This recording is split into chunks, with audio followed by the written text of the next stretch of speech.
বিসমিল্লাহির রহমানির রহিম। আসসালামু আলাইকুম। হ্যালো গাইস, সবাই কেমন আছেন? আজ ফেলে দেওয়া পাখনা দিয়ে মজার একটি রেসিপি বানিয়ে শেয়ার করব। অনেকেই আছেন এই পাখনাটাকে ফেলে দেন, খেতে চান না।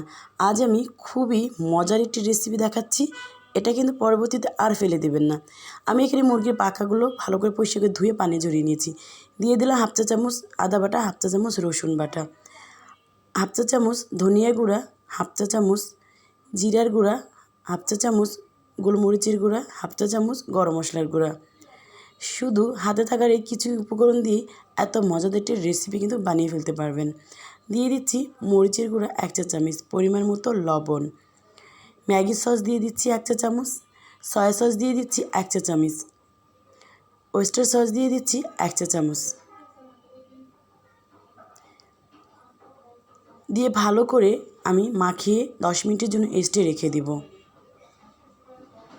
আর তার আগে দিয়ে দিচ্ছি 1 টুকরো লেবুর রস।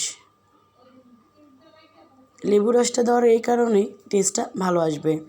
ভালো করে এটাকে মাখিয়ে আমি রেখে দেব 10 মিনিটের জন্য রেস্টে। এখন আমি ময়দা নিয়ে নিচ্ছি 2 কাপ। ছোটো কাপের 2 কাপ ময়দা নিয়েছি। কর্নফ্লাওয়ার নিয়েছি 3 চা চামচের মতো। আর টেম্পুরা পাউডার নিয়েছি 3 চা চামচের মতো। এটা যে কোনো শপিং মলে পেয়ে যাবেন। পরিমাণ মতো লবণ, আর দিয়ে দিলাম মরিচের গুঁড়া 1 চা চামচ, গোলমরিচের গুঁড়া 1 চা চামচ, জিরার গুঁড়া 1 চা চামচ, গরম মশলা গুঁড়া 1 চা চামচ। দিয়ে ভালো করে এটাকে হাত দিয়ে মিশিয়ে নেব। সুন্দর করে মিশানো হয়ে গেলে এটাও কিন্তু 10 মিনিট রেস্ট দেওয়ার পরে এখন আমি একটি ডিম ভেঙে অর্ধেক এর মধ্যে দিয়ে দিয়েছি। পুরোটা ডিম দেওয়ার কোনো প্রয়োজন নেই। এখন ভালো করে এটাকে আবার মাখিয়ে নিলাম। এখন আমি এটাকে উপর দিয়ে একটু যে ময়দার যে ইটা তৈরি করলাম সেটা একটু দিয়ে নিলাম, যাতে ভালো করে কোট হয়। যেহেতু পাখনা এর মধ্যে একটু মশলা ধরতে একটু অসুবিধে হয়, তার জন্য আমি একটু দিয়ে দিলাম যে ময়দার মিশ্রণটা সেটা একটু দিয়ে দিলাম। এখন ময়দার মধ্যে আমি নিয়ে ভালো করে একটু হালকা করে চেপে চেপে এটার গায়ের মধ্যে ময়দাগুলো লাগিয়ে নেব। বেশ কিছুক্ষণ এটাকে একটু ঘুরিয়ে পারিয়ে নিলেই কি সুন্দর ঝুরঝুরে হয়ে যাবে।